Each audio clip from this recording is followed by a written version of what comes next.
Ndjen keq jo për shkak të mosarritjes personale, po për shkak të zhgënjimit kolektiv që kemi pasur, sepse nuk kam arritur të realizojmë pritjet e një antarësie të pastër në shpirt, të drejtë në vlerë, të fortë në ideal.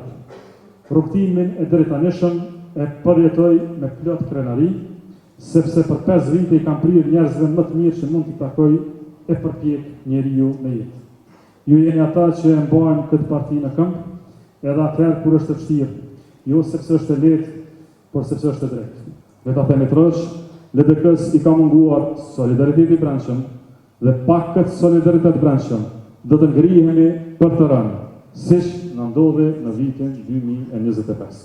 I shtorim 70.000 vota, i humbim 45 fisosh dhe më pas duhet të mbajmë përgjegjësi për numrin e votave që i kemi shtuar vetë.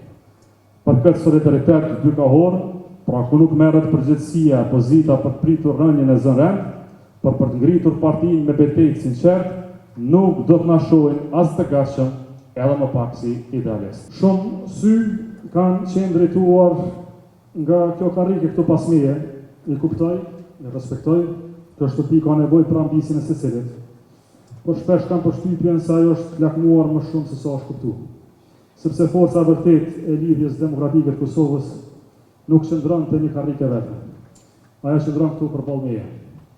Në këtë sallë, në vullnetin tuaj, këtu përcaktohet fati i secilit prej nesh dhe këtu matet fuqia jonë e vërtetë. Prandaj nga ky moment, i kaloj punimet të kjo kryesi e shkëlqyeshme e punës e këtij kuvendi, le të zgjedhin ata një kryesues kuvendi.